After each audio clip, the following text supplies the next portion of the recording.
Dear students, आज किसान आंदोलन का अंतिम क्लास है और लगभग ये 7वां क्लास है। हम लोग 6 क्लास में किसान आंदोलन का बहुत व्यापक स्तर पे अध्ययन किया। थोड़ा सा मेमोराइज कर देना चाहते हैं पूर्व के क्लासों का, ताकि एक सीक्वेंस आपके वर्तमान क्लास का बन सके। जो पूर्व में हम लोगों ने जिन बातों को पढ़ा था उसमें सबसे महत्वपूर्ण तथ्य यह था कि हमारे देश का जो किसान आंदोलन था वो प्रकृति के आधार पर 3 तरह का था या 3 चरणों में विभाजित था। पहला जो इसका रूप था वो 1757 के बाद से लेकर के 1857 तक का जो लगभग 100 वर्षों का काल था, उसमें इसमें अधिकांशतः जनजातीय पृष्ठभूमि के किसान आंदोलन हुए और इनका मुद्दा स्थानीय मांगों की पूर्ति था और पूरा का पूरा ब्रिटिश शासन का विरोधी था। परिणाम ये हुआ कि सारे के सारे जो जनजातीय किसान आंदोलन प्रथम चरण के थे उसको अंग्रेजों ने बहुत बेरहमी से दबा दिया। लेकिन 1857 से लेकर के 1914 तक का जो पीरियड है उसमें किसान आंदोलन जो भी हुए उनका उद्देश्य ब्रिटिश शासन का विरोध करना नहीं था, बल्कि वो ब्रिटिश शासन के अधीन जो व्यवस्थाएं थी जिसकी वजह से उनका शोषण हो रहा था, सिर्फ उसका समाधान करना चाहते थे वो। और ब्रिटिश शासन का खुलकर उन लोगों ने समर्थन किया।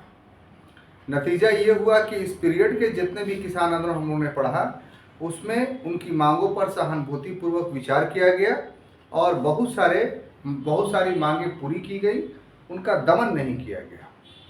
लेकिन 14 के बाद का जो किसान आंदोलन है उसकी प्रकृति के बारे में हम लोगों ने देखा कि राष्ट्रीय आंदोलन का जो नेतृत्व था, खासतौर से गांधी जी, कांग्रेस, ये द्वंद्व की राजनीति थी किसानों के साथ। द्वंद्व क्या था? तो द्वंद्व यह था कि राष्ट्रीय आंदोलन के नेतृत्व ये चाहती थी कि किसान राष्ट्रीय आंदोलन में शामिल हो, क्योंकि जब तक किसान शामिल नहीं होगा तब तक राष्ट्रीय आंदोलन परिपक्व नहीं माना जाएगा। लेकिन नेतृत्व को यह भी डर था कि किसानों का संघर्ष ब्रिटिश शासन से ज़्यादा यहाँ के स्थानीय ज़मींदारों से, तो यदि उनका आंदोलन ज़मींदार विरोधी हो जाएगा तो फिर वर्ग संघर्ष जमने लेगा। इस वर्ग संघर्ष के परिणाम स्वरूप भारत को स्वतंत्र कराने में मुश्किलें होंगी। तो इसलिए इस चरण में आंदोलन जो किसानों का हुआ उसमें हम लोगों ने अभी तक जो देखा कि जब तक किसान आंदोलन ब्रिटिश विरोधी होता था तब तक राष्ट्रीय आंदोलन के नेता उसका साथ देते थे, और जैसे ही वो जमींदार विरोधी हो जाता था वैसे ही राष्ट्रीय आंदोलन के नेता उससे अपने हाथ खींच लेते थे। तो ये स्वरूप के आधार पर 3 वर्गों में हम लोग अध्ययन करते हुए आ रहे हैं राष्ट्रीय आंदोलन का। अब आज का क्लास जो केंद्रित होगा वो इस बात पे कि तीसरा चरण के बहुत सारे आंदोलन जैसे चंपारण सत्याग्रह, अवध किसान आंदोलन और बारदोली आंदोलन, ये सब हम लोग इस चरण में पढ़ चुके हैं प्रीवियस क्लास में। आज के क्लास में जो हम लोग देखने जा रहे हैं कि 1930 और 40 के दशक में जो किसान आंदोलन भारत में हुए, तो इसको पढ़ाने के पहले ये हम बता देना चाहते हैं कि ये भारत में पहला अवसर था जिसमें किसान आंदोलन अखिल भारतीय हुआ। अभी तक जो भी किसान आंदोलन हुए हैं, जितना हम लोगों ने पढ़ा, उसका स्वरूप अखिल भारतीय नहीं था। अगर अवध किसान सभा या उत्तर प्रदेश किसान सभा की हम अगर बात करते हैं, जो व्यापक रूप से एक बड़ा आंदोलन था, तो वो सिर्फ उत्तर प्रदेश तक सीमित था। अन्य प्रांत के लोग उस सभा में सम्मिलित नहीं थे, और वो अवध किसान सभा या उत्तर प्रदेश किसान सभा उत्तर प्रदेश के किसानों से संबंधित समस्याओं को उठा रही थी। संपूर्ण भारत के किसानों के समस्याओं को वो नहीं उठा रही थी। बात समझ में आ रही है? तो ये पहली बार ऐसा हुआ 30 और 40 के दशक में कि जिस दशक में किसानों का आंदोलन अखिल भारतीय हुआ।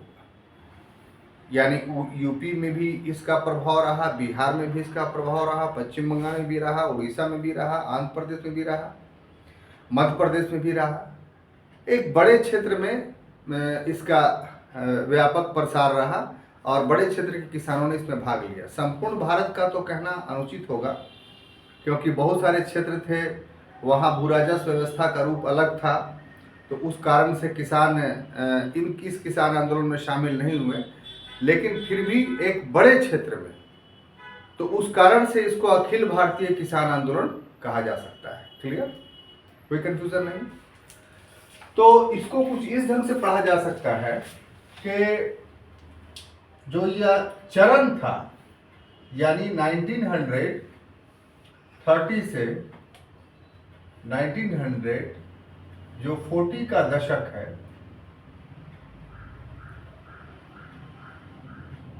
इस दशक में जो भी किसान आंदोलन हुए,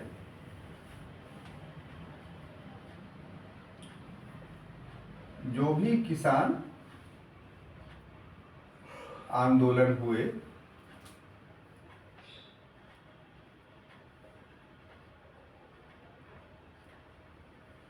इस आंदोलन के स्वरूप जो था वो निम्न था। पहले स्वरूप देखते हैं कि क्या था इसका। तो स्वरूप जो है वो निम्न था। ठीक है ना? उसमें सबसे पहला स्वरूप जो था कि इस चरण का जो किसान आंदोलन था, ये इस काल का कह लीजिए, इस काल का किसान आंदोलन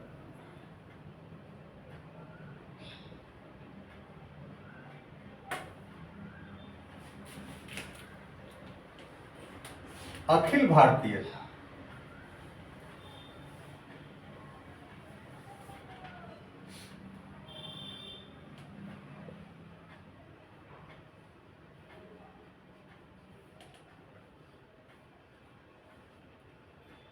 ठीक है? दूसरी इसकी विशेषता यह है कि किसान राष्ट्रीय आंदोलन में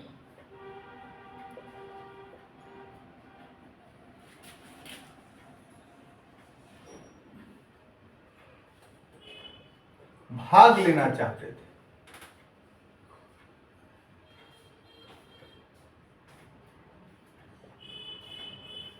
भाग लेना चाहते। और तीसरा स्वरूप हम कह सकते हैं कि किसान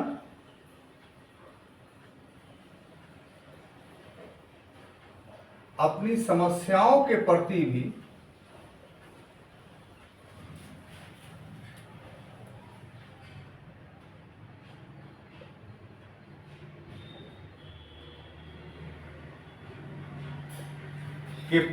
सजग थे।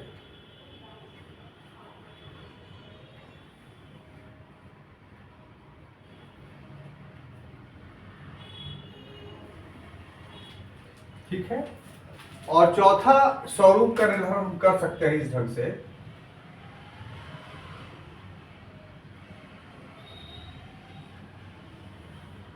कि किसानों ने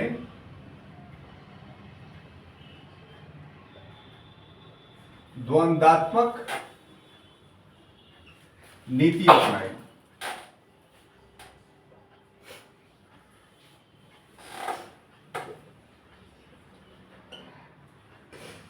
तो 1930 और 40 के दशक में जो किसान आंदोलन होते हैं या हुए, उसके स्वरूप के बारे में पहले हम लोग डिस्कस कर लेते हैं, समझ लेते हैं। तो आपकी सुविधा के लिए हमने इस चरण का जो स्वरूप था किसान आंदोलन का, उसको 4 खंडों में बांटा है। यानी स्वरूप का निर्धारण 4 तरीके से किया जा सकता है, या दूसरे शब्दों में कहिए तो इस चरण में किसान आंदोलन के 4 चेहरे दिखाई पड़ते हैं। कितने? 4। उसमें सबसे पहला हमने लिखा कि इस काल का किसान आंदोलन अखिल भारतीय था, ऑल इंडिया था। अब देखिए कैसे हम कह सकते हैं कि इस चरण के किसान आंदोलन ऑल इंडिया था।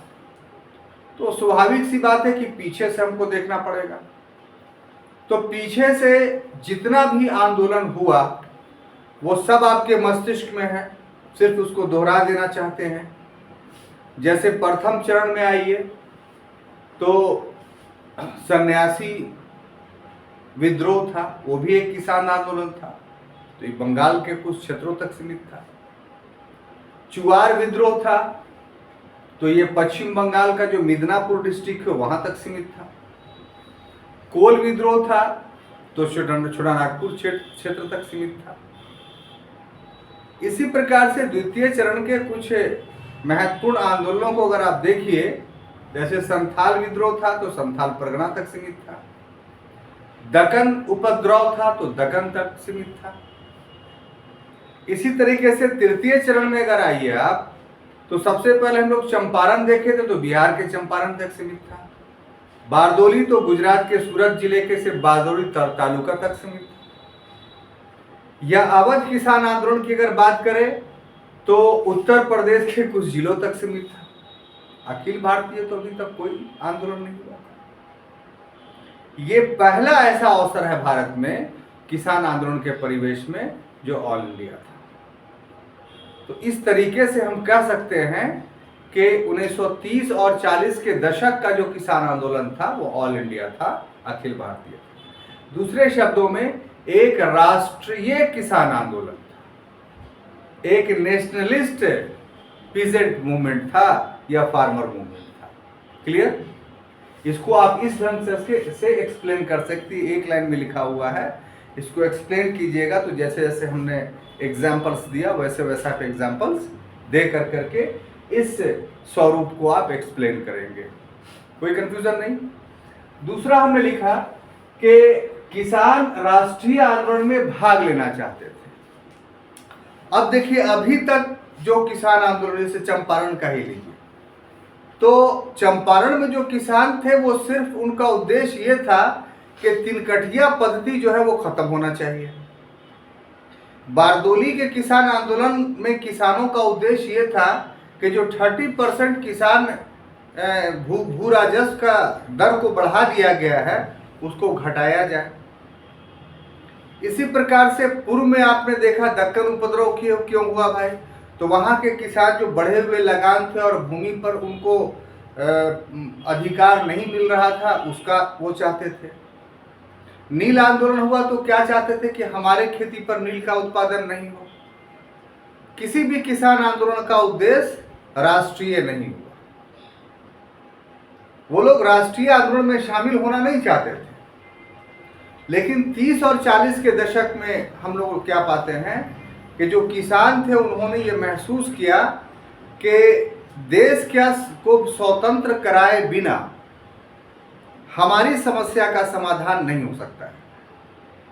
देश को स्वतंत्र कराए बिना हमारी समस्या का समाधान नहीं हो सकता है। इसके पीछे उनकी सोच क्या थी?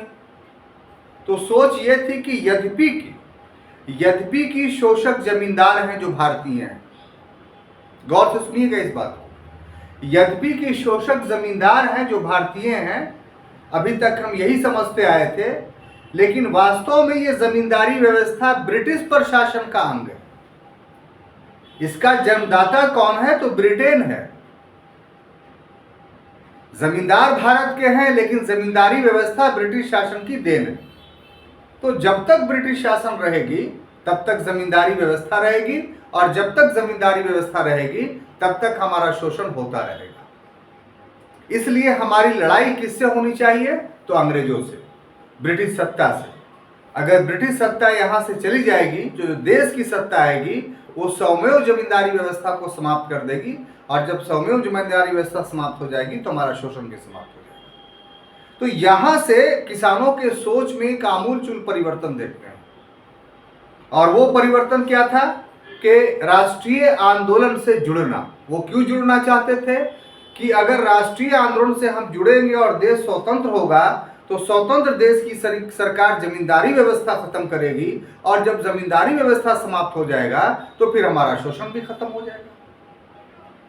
इसलिए अब उनका लक्ष्य जमींदार नहीं रहा, अब उनका लक्ष्य जमींदारी व्यवस्था रही, और इसके समापन के लिए अनिवार्य था कि ब्रिटिश सत्ता भारत से समाप्त हो। और यही वजह है कि इस चरण में आप देखेंगे कि किसान आंदोलनों ने बड़े पैमाने पे जो है राष्ट्रीय आंदोलन में भाग लिया। जैसे दो आंदोलन आपको देखने को मिलेगा, एक सविनय अवज्ञा आंदोलन और दूसरा भारत छोड़ो आंदोलन। तो इन दोनों आंदोलनों की जो व्यापकता हम देखते हैं पूर्व के आंदोलन, असहयोग आंदोलन की तुलना में, तो ज्यादा था। तो ज्यादा क्यों था भाई? तो किसानों की इनमें सहभागिता थी और किसानों के कारण महिलाओं ने भी सहभागिता करना शुरू किया। तो इस तरीके से जो है वो किसानों का उद्देश्य राष्ट्रीय आंदोलन में भाग लेना इस चरण में हो गया, जबकि इसके पहले नहीं था। कोई कंफ्यूजन? अब देखिए, तीसरा हमने लिखा कि किसान अपनी समस्याओं के प्रति भी सजग थे। राष्ट्रीय आंदोलन में भाग लेना चाहते थे वो, लेकिन ऐसी बात नहीं थी कि अपनी समस्याओं को भूल बैठे थे। और उनकी सबसे बड़ी समस्या ये थी कि बढ़े हुए लगान की दर को हम नहीं देंगे। और बढ़ा हुआ लगान कौन वसूल कर रहा था? तो जमींदार। और साथ ही साथ हम नजराना नहीं देंगे। तो राष्ट्रीय आंदोलन के दौरान में कुछ घटनाएं घटती हैं जिसमें इसके दृष्टांत मिलते हैं। जैसे सूरत और गुजरात का 2-3 और इलाका, यहां जैसे ही जमींदारों ने जमींदारी भू राजस्व की दर बढ़ा दी, नजराना का दर बढ़ा दिया, तो किसानों ने इस कर को देने से इनकार कर दिया। जबकि गांधी जी ने घोषणा की थी असहयोग आंदोलन के बाद, जब असहयोग आंदोलन को वापस लिया था, तो उन्होंने एक बात कही थी कि जहां जहां दर बढ़ा गया है जमींदारों के द्वारा, वो 50% कर दिया गया था। तो गांधी जी ने निर्देश जारी किया कि किसान 50% भू राजस्व अदा करें, लेकिन रसीद पूरी लें।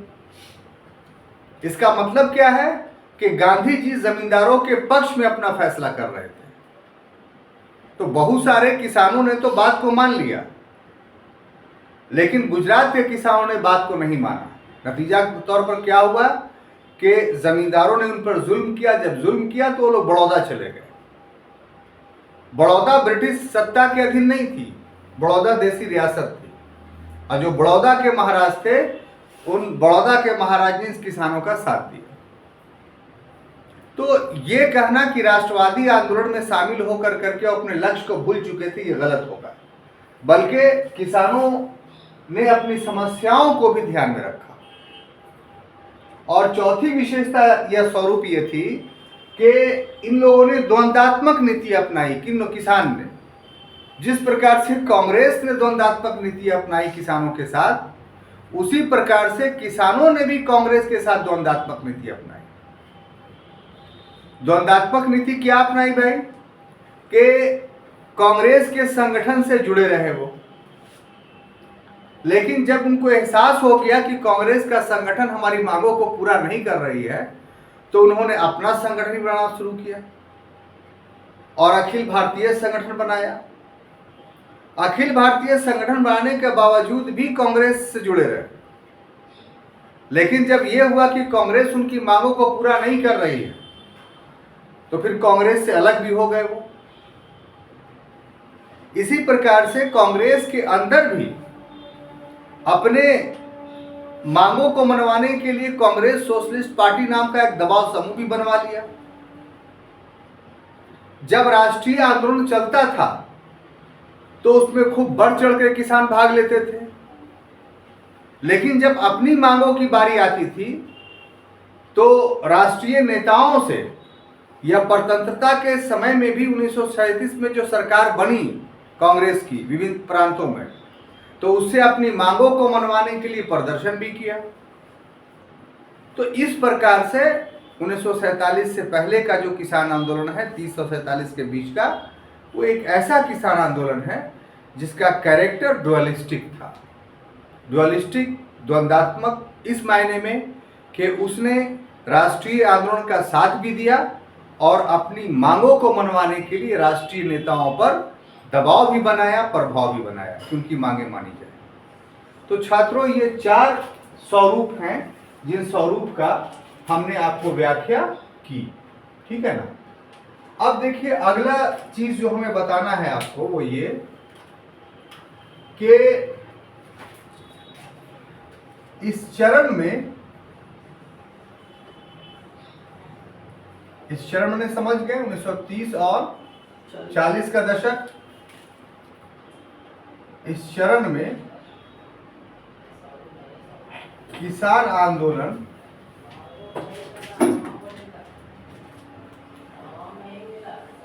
आंदोलन के कारण, ठीक है, राष्ट्रीय आंदोलन से जुड़ गया था किसान आंदोलन, लेकिन फिर उन्होंने आंदोलन क्यों किया, तो उसके पीछे काउज जानना काफी जरूरी है, तब बातें समझ में आएंगी।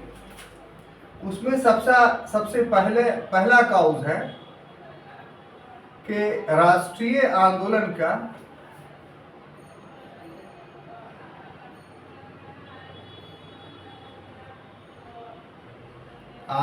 का द्वंद्वात्मक चरित्र।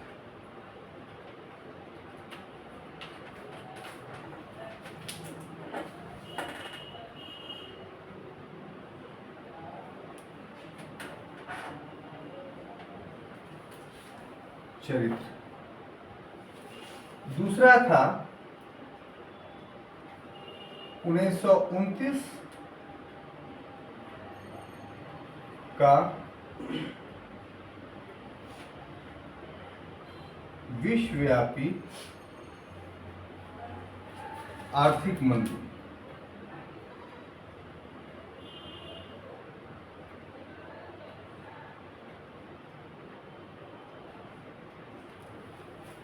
तीसरा काउज हम लोग ले सकते हैं भारतीय राजनीति में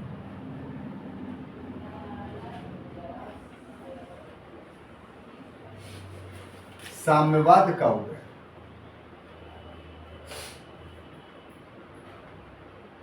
साम्यवाद का उदय, ठीक है। और चौथा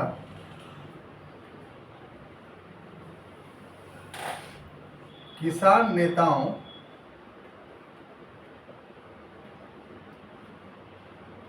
का उभरना।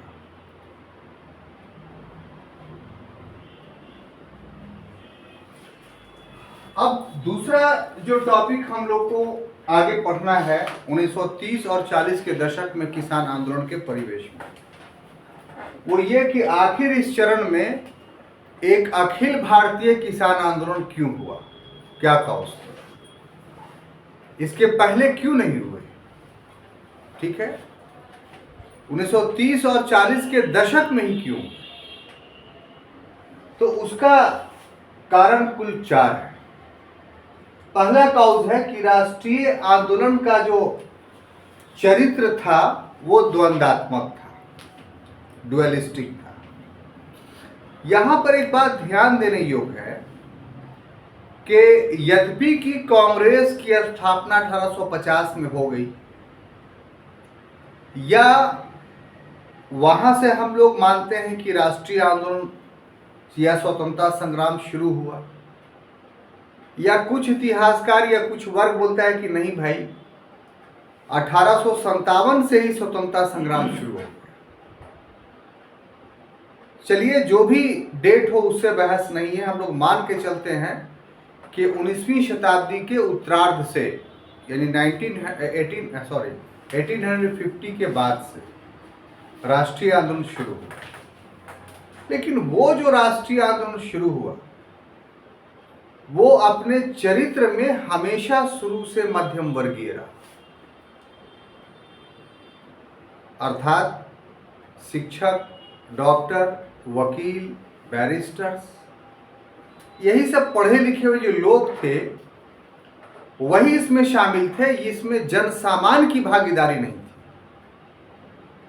और प्रथम चरण जो कांग्रेस का था या राष्ट्रीय आंदोलन का था, वो वास्तव में ब्रिटिश शासन का विरोधी नहीं था, बल्कि उस चरण में तो कांग्रेस का या राष्ट्रीय नेताओं का ये विचार था कि ब्रिटिश सत्ता सही है, बल्कि हमारी मांगों को कुछ नहीं समझ पा रही है, इसीलिए पूर्ति नहीं कर रही है। हम अपनी मांगों को अगर उसके समक्ष अच्छे ढंग से रखेंगे तो उसकी पूर्ति कर देगा। फिर 5 के बाद इसमें इस आंदोलन में उग्र रूप धारण किया और गरम दल का उदय हुआ। वो भी एक जन आंदोलन नहीं बन पाया था। असल जन आंदोलन जो बना वो तृतीय चरण में, यानी 1919 के बाद। तो इसके पहले जो राष्ट्रीय आंदोलन था वो तो वास्तव में एक मास मूवमेंट तो था नहीं। तो इसीलिए राष्ट्रीय आंदोलन के नेताओं या राष्ट्रीय आंदोलन का किसान के प्रति कोई नीति भी नहीं थी। किसान के बारे में वो सोचते भी नहीं थे, क्योंकि मध्यम वर्गीय आंदोलन था, ये इलीट क्लास के द्वारा चलाया गया आंदोलन था। पहली बार 1919 के बाद से देखते हैं कि राष्ट्रीय आंदोलन एक जन आंदोलन बना, एक मास मूवमेंट बना।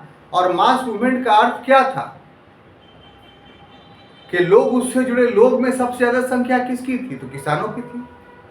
लोग के जुड़ने का राष्ट्रीय आंदोलन से अर्थ यह था कि किसान जुड़े। तो जब संपर्क राष्ट्रीय आंदोलन से हुआ तभी चरित्र का पता चला कि आखिर राष्ट्रीय आंदोलन का चरित्र क्या है। तो कार्यकर्ता राष्ट्रीय आंदोलन के किसान अधिकांशतः थे, बहुत गौर से सुनिएगा।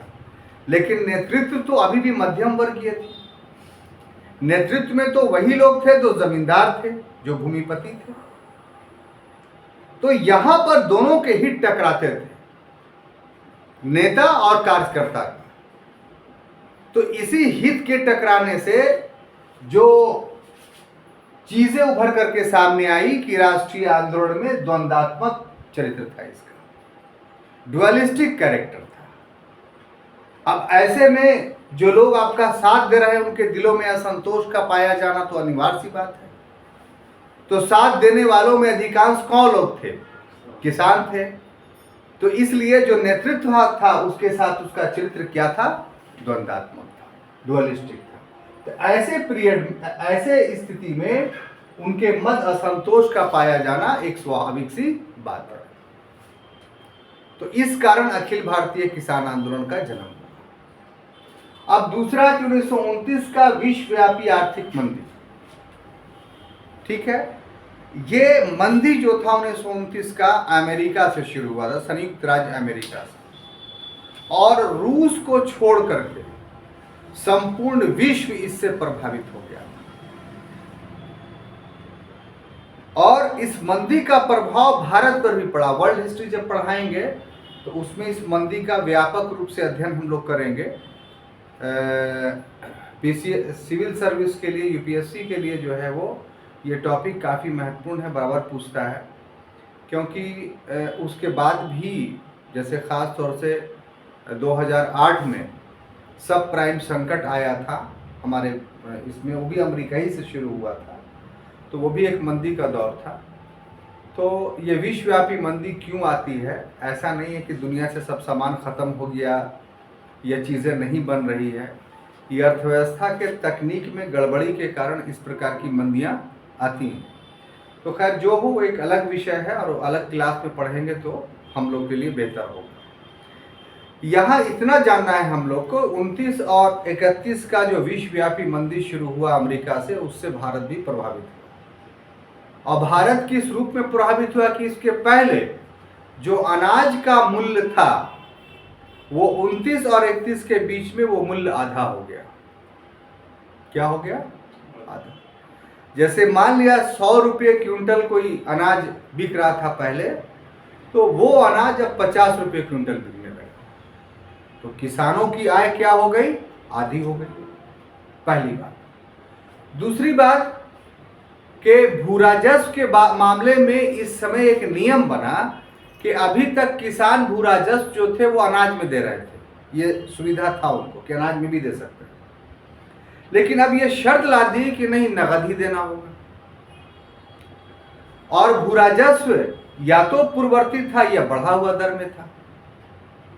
तो एक तो आय घट गई। अब इसका मतलब क्या है कि भू राजस्व देने के लिए उनको अपनी जो गल्ला बेचना पड़ा और जो उससे पैसा आया उससे भू राजस्व अदा किया। लेकिन मूल्य आधा हो जाने की वजह से या तो पूरा पैसा जो बिक्री का पैसा था वो भू राजस्व में चला गया, या और किसी से उधार लेनी पड़ी। कुछ किसान ऐसे थे कि उपज खराब होने के कारण, भूमि कम होने के कारण, परिवार बड़ा होने के कारण वो इस महंगाई के वजह से वो बेच करके भी भू राजस्व की चुकता नहीं कर पाते। परिणाम क्या हुआ कि उनकी जमीन जो है वो जमींदारों के द्वारा जिराद कर दी गई। जिराद जमीन उसको बोलते थे कि जो जमींदार के कब्जे में चला गया। अब जमींदार उस पे फसल उपजा करके या अन्य कोई उपाय कर करके अपने भू राजस्व की वसूली करेगा। यानी मंदी के दौर में जो भूमि जिराद कर दी गई तो वो किसानों के समक्ष भूखमरी की स्थिति आ गई। इसी को बिहार में बकाष्ठ भूमि कहा गया। अर्थात मंदी के दौर में जो भूमि जमींदारों के द्वारा ले ली गई वो भूमि क्या कहलाई? बकाष्ठ भूमि। और इससे बहुत बड़ा एक वर्ग किसानों का जो है प्रभावित हुआ। तो इस तरीके से 1929 का जो विश्वव्यापी आर्थिक मंदी था, इस मंदी ने भी जो है साहब वो किसानों को ऑल इंडिया रूप में संगठित होने के लिए बाध्य किया, क्योंकि ये जो इम्पैक्ट था वो सभी किसानों पर था, किसी वर्ग विशेष पे नहीं था। अब एक है कि भारतीय राजनीति में साम्यवाद का उदय भी हो गया। आपको पता है कि साम्यवाद का उदय विचारधारा के रूप में यद्यपि कि जर्मनी, फ्रांस और ब्रिटेन में हुआ था, लेकिन विश्व में पहली साम्यवादी सरकार की स्थापना 1917 ईस्वी में बोल्शेविक क्रांति के माध्यम से रूस में हुआ। और रूस में पहली साम्यवादी सरकार जब बनी तो इसने मार्क्स के विचारों को, मार्क्सवादी विचारधाराओं को न सिर्फ रूस में लागू किया बल्कि पूरे वैश्विक स्तर पे उसने लागू करना शुरू किया, क्योंकि साम्यवाद या मार्क्सवाद जो था एक अंतर्राष्ट्रीय विचारधारा थी। उसका कहना था कि विश्व के सारे मजदूर एक हैं, सारे मजदूरों में ब्रदरहुड पाया जाता है, भ्रातृत्व पाया जाता है, और सिर्फ एक देश के मजदूरों की समस्या का हल करने से मजदूरों का हल नहीं होगा, बल्कि ये हल अंतर्राष्ट्रीय स्तर पर किया जाना चाहिए। तो इसलिए रूस में जब साम्यवादी सरकार की स्थापना हुई तो उस साम्यवाद का प्रभाव भारत पर भी पड़ा। कैसे पड़ा? तो सबसे पहले ताशकंद में 1920 ईस्वी में कम्युनिस्ट पार्टी ऑफ इंडिया बनी। एम.एन. रॉय द्वितीय इंटरनेशनल में शामिल होने के लिए ताशकंद गए थे और उन्हीं के द्वारा communist party of India Tashkent, यानी रूस का ताशकंद एक शहर था, वहां बनाया गया। और जब मानवेंद्रनाथ रॉय, एम.एन. रॉय, मुजफ्फर अहमद ये सब लौटे तो उन्होंने 1925 ईस्वी में कानपुर में जो है वो भारत की कम्युनिस्ट पार्टी की नींव डाली, सीपीआई की, और इस ढंग से कम्युनिस्ट विचारधारा चलने लगा। तो किसान कम्युनिस्ट पार्टी से जुड़े हुए बहुत कम थे, किसान कांग्रेस से जुड़े हुए थे, लेकिन कांग्रेस का जो द्वंद्वात्मक चरित्र था तो इससे परेशान होकर करके उनके हृदय में या उनके मन में साम्यवादी विचार घर करने लगा। मतलब ना चाहते हुए भी वो लोग कम्युनिस्ट के तरफ अग्रसर होने लगे। और यही वजह है कि कांग्रेस के अंदर ही कांग्रेस समाजवादी दल की स्थापना 1934 में कर दी गई। फिर बाद में चलकर देखेंगे जब कांग्रेस ने पूरी तरीके से इनको धोखा दिया, भी पढ़ेंगे, तो फिर पूरे किसान नेता जो है कॉमरेड बन गए। तो इसलिए भारत में साम्यवाद के उदय होने से पहले जो है उदय होने का परिणाम ये हुआ कि किसान भी अपने आप को संगठित इनके विचारधाराओं से करने लगे। तो अप्रत्यक्ष रूप से साम्यवाद ने भारतीय किसानों को ऑल इंडिया बनने में सहयोग किया विचारधारा के हिसाब से। अंत में किसान नेताओं का उभरना, इसके पहले तक जो किसान नेता उभर करके आए थे, अभी तक जो हम लोगों ने देखा वो क्षेत्रीय थे। पहली बार किसानों के नेतृत्व में एक ऐसा उभार आया जो ऑल इंडिया बना, जैसे स्वामी सहजानंद सरस्वती, एनजी रंगा, ये सब। स्वामी सहजानंद सरस्वती बिहार से जुड़े हुए थे, एनजी रंगा आंध्र प्रदेश से जुड़े हुए थे। स्वामी सहजानंद सरस्वती ने बिहार में काम किया, लेकिन उत्तर प्रदेश में भी काम किया। एनजी रंगा ने आंध्र प्रदेश में काम किया, लेकिन बिहार और उत्तर प्रदेश में भी काम किया, किसानों के बीच में।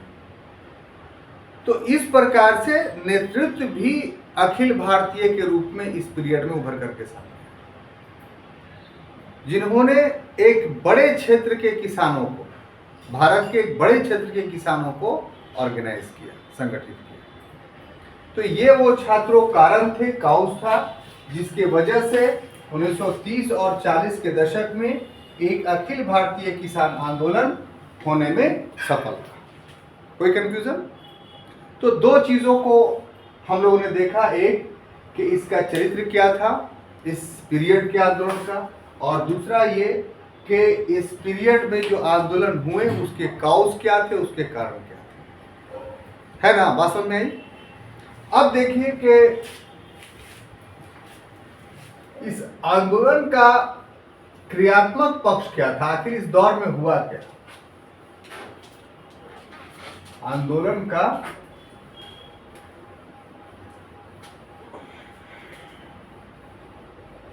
क्रियात्मक पक्ष,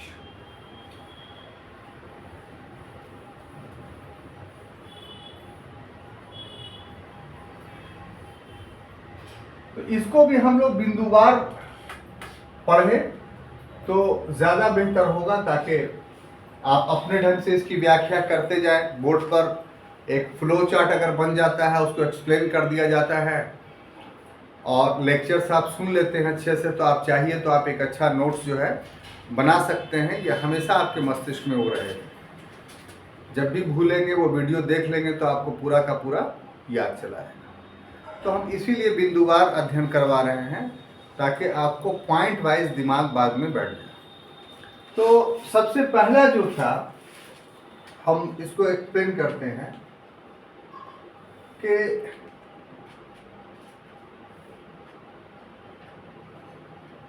बिहार में प्रयास,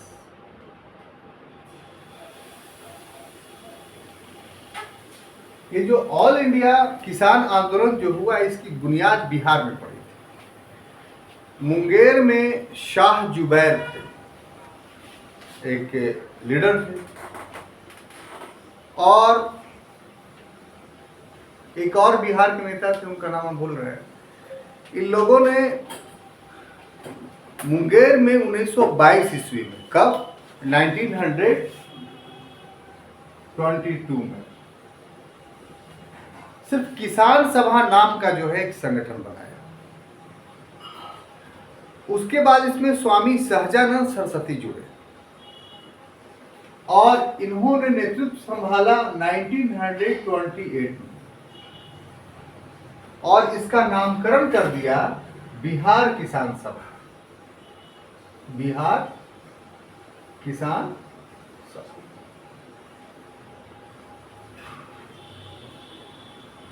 कौन थे? तो स्वामी सहजानंद सरस्वती,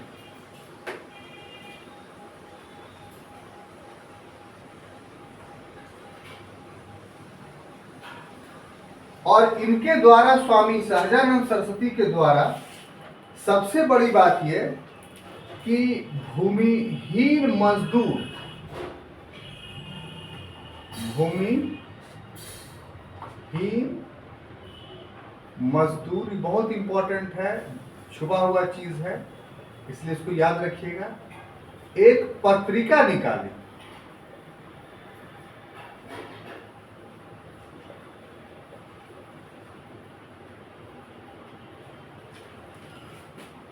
अब देखिए कि ये जो स्वामी सहजानंद सरस्वती थे, ये जाति के भूमिहार थे, और इनको कोई व्यक्तिगत आधार पे कमी नहीं थी, लेकिन इन्होंने काम किसके लिए किया? तो भूमिहीनों के लिए। क्यों किया काम भूमिहीनों के लिए? क्योंकि उन्होंने इस बात को महसूस किया कि असल स्वतंत्रता यही है। असल स्वतंत्रता अंग्रेजों का भाग जाना नहीं है। असल स्वतंत्रता है कि समाज में सामाजिक और आर्थिक समानता स्थापित किया जाए। जब तक समाज में सामाजिक और आर्थिक असमानता रहेगी, तब तक राजनीतिक स्वतंत्रता का कोई मूल्य नहीं रह जाएगा।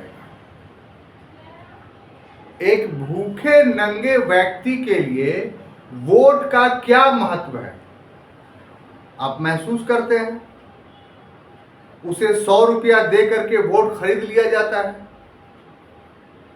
उसे शराब पिला करके वोट खरीद लिया जाता है। तो वोट का महत्व जो है समृद्ध लोगों के लिए, प्रॉस्पेरस लोगों के लिए। ये राष्ट्रीय आंदोलन की एक बहुत बड़ी मजबूरी थी, जिसको बहुत कुछ लोगों ने नहीं समझा। स्वतंत्रता के मर्म को, स्वतंत्रता के अर्थ को बहुत कुछ लोगों ने नहीं समझा। उसमें से एक व्यक्ति थे स्वामी सहजानंद सरस्वती, और उन्होंने इसीलिए भूमिहीन पत्रिका के माध्यम से सबसे पहले किसानों के शोषण के प्रति एक जन चेतना पैदा करने की कोशिश की। और जब जन चेतना ग्रेजुअली धीरे धीरे बढ़ने लगा, तब जो है वो बिहार में ही किसान सभा को संगठित किया, और 1928 तक आते आते बिहार किसान सभा की नींव पड़ गई। ठीक है, अब देखिए आगे का जो घटना है कि 1936 का 1936 का लखनऊ अधिवेशन, क्या चीज? लखनऊ अधिवेशन।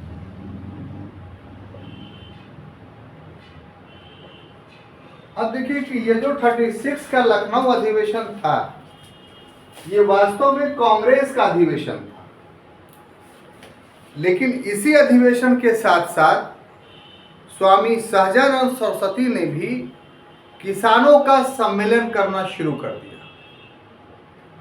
आप जानते हैं कि कांग्रेस का प्रतिवर्ष 28 से लेकर के 30 दिसंबर तक 3 दिवसीय अखिल भारतीय अधिवेशन होता है, जब से वो बना था। कभी कभी किसी वर्ष दिसंबर से पूर्व में भी 18 से शुरू हुआ, तो वो अधिवेशन, तो वो विशेष अधिवेशन कहलाता था। मेन अधिवेशन जो है इसका दिसंबर के महीने में ही होता था। तो जब हुआ तो स्वामी सहजानंद सरस्वती भी वहां पहुंच गए और वहां भी किसानों का सम्मेलन किया। तो इसकी अध्यक्षता जो कांग्रेस का अधिवेशन लखनऊ में हो रहा था, इसकी अध्यक्षता पंडित जवाहरलाल नेहरू कर रहे थे। पता है कि नहीं आपको? 1936 के कांग्रेस के लखनऊ अधिवेशन के अध्यक्ष कौन थे? पंडित जवाहरलाल नेहरू। और ये पहली बार अध्यक्षता कर रहे थे, इसके पहले तक वो अध्यक्षता नहीं की। नहीं सॉरी, दूसरी बार कर रहे थे। पहली बार उन्होंने अध्यक्षता 1929 में लाहौर अधिवेशन का किया था। Sorry, very very sorry. ये दूसरे बार अध्यक्ष बने थे। तो जब पंडित जवाहरलाल नेहरू की सहानुभूति थी किसानों के साथ, और कहा यह जाता है कि पंडित जवाहरलाल नेहरू भी किसान अधिवेशन की सभा में पहुंचे थे और भाषण दिया था। और इस तरीके से इसी अधिवेशन में किनके द्वारा? यही स्वामी सहजानंद सरस्वती के द्वारा पहली बार अखिल भारतीय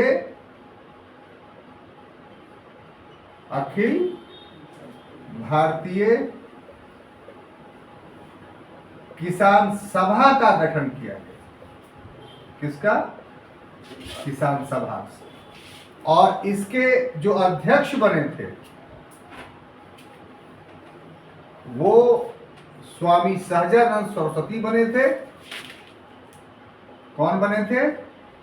स्वामी सहजानंद सरस्वती बने थे। और महासचिव जो बने थे वो आंध्र प्रदेश के एक नेता थे जिनका नाम एनजी रंगा था। क्या नाम था? NG। तो इस प्रकार से ऑल इंडिया एक ऑर्गेनाइजेशंस बन करके किसानों का उभर करके सामने आया। क्लियर? अब देखिए कार्यात्मक पक्ष में तीसरा मुद्दा जो हम लोग को पढ़ना है वो है 1937 की कांग्रेस सरकार। कांग्रेस सरकार, आपको पता होना चाहिए कि 1935 का जो अधिनियम पारित हुआ था उस अधिनियम में से पूर्व ही प्रत्यक्ष चुनाव का प्रावधान भारत में हो चुका था 1919 के अधिनियम के तहत। लेकिन 35 के अधिनियम में इस प्रत्यक्ष चुनाव का और विस्तार किया गया। विस्तार किस प्रकार से? तो पहला प्रकार तो ये था कि पहले ब्रिटिश साम्राज्य 5 प्रांतों में बटे हुए थे। कितने? 5। 1935 के अधिनियम के द्वारा अब ब्रिटिश साम्राज्य जो है या ब्रिटेन का जो भारत में जिन क्षेत्रों पर कब्जा था, ऐसे मान समझिए, उसको 11 प्रांत में बांट दिया गया। माने 5 के जगह पर अब प्रांतों की संख्या कितनी हो गई? 11। कोई कंफ्यूजन? दूसरा महान परिवर्तन यह हुआ था कि पूर्व में जो प्रत्यक्ष निर्वाचन का प्रावधान था उसमें मात्र भारत के 3% लोगों को ही वोट का अधिकार था। 35 के अधिनियम के तहत जो है अब 15% लोगों को वोट का अधिकार। इसका मतलब कि मतदाता भी पहले से बढ़े। तो जब चुनाव हुआ तो 11 प्रांतों में से 6 प्रांतों में तो पूर्ण बहुमत से कांग्रेस बनी और बाकी जो 2 प्रांत थे उसमें दूसरे दलों के सहयोग से उसने सरकार बनाई। अर्थात कुल 8 प्रांतों में कांग्रेस की सरकार बनी। कांग्रेस को वोट किसने दिया था? तो किसानों ने वोट दिया था। इसीलिए जब 8 प्रांतों में कांग्रेस की सरकारें बनी तो किसानों की महत्वाकांक्षा काफी बढ़ गई कि अब तो अपनी सरकार आ गई है, अब तो हमें जो भी जुल्म सितम हो रहा था वो सब के सब बंद हो जाएंगे। तो किसानों के समस्याओं के लिए इन सरकारों ने 8 राज्यों की या 6 राज्यों की कांग्रेसी सरकारें ने कानून तो बनाया, लेकिन वो कानून किसानों की अपेक्षा जमींदारों के हितों का समर्थन ज्यादा कर रहा था। क्योंकि एमएलए जो थे वो किसानों के नहीं थे। एमएलए अधिकांशतः सब के सब जमींदार थे, क्योंकि दोनों मिलकर के राष्ट्रीय आंदोलन लड़ रहे थे। तो यहां से द्वंद्वात्मक चरित्र शुरू होता है। क्लियर? अब ये उभर करके कब आ जाता है कि 1947 का मामला कि जब देश स्वतंत्र हो जाता है तब तो किसान नेताओं का या किसानों का आक्रोश अपने सीमा को पार कर जाता है। क्योंकि 37 से लेकर 47 तक जो ज़रायत की भूमि थी, अभी पूर्व में बताया हम, जो बकाश की भूमि थी उसकी वापसी की मांग की गई। ये सबसे बड़ा समस्या था। तो 47 तक आते आते मात्र 30% ही बकाश भूमि की वापसी हो चुकी, बाकी 70% भूमि जमींदारों के पास ही रही। परिणाम क्या हुआ छात्रों कि सहजानंद सरस्वती जो कांग्रेसी नेता थे, बहुत गौर से समझिएगा इसको, उन्होंने कांग्रेस छोड़ दी और किस पार्टी में चले गए? कम्युनिस्ट पार्टी में। और ये थे कहां के? तो ये बेगूसराय के थे। इसीलिए बेगूसराय स्वतंत्रता के बाद कम्युनिस्ट गतिविधि का गढ़ बन गया। Karyanand Sharma, Panchanand Sharma, Yadunandan Sharma, Rahul Sankrityayan, all of them are Bhumihar और they are the leaders of the Kisan movements. तो इसको क्या बोला था? साम्यवाद का मक्का बोला जाता था बेगूसराय। भारत का या बिहार का लेनिनग्राद बोला जाता था बेगूसराय, और बहुत सारे एमपी और एमएलए आज़ादी के बाद जो साम्यवादी दल के बने वो उसी क्षेत्र से बने।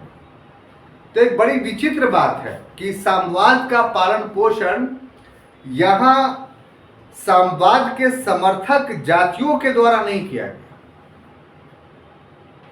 बल्कि साम्यवाद के विरोधी जाति के द्वारा किया गया। आमतौर पर भूमिहारों को किस रूप में आप लेते हैं? तो साम्यवाद का समर्थक तो होगा नहीं विचारधारा के हिसाब से। लेकिन बिहार में ये ताज्जुब की बात है कि अधिकांश लीडरशिप जो था वो भूमिहारों के पास था। किसका? कम्युनिस्ट पार्टी का। और उसके पीछे कॉज क्या था?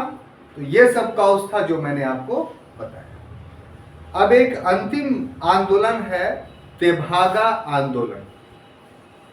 ये बंगाल से संबंधित है, उसको यूं ही सुन लीजिए।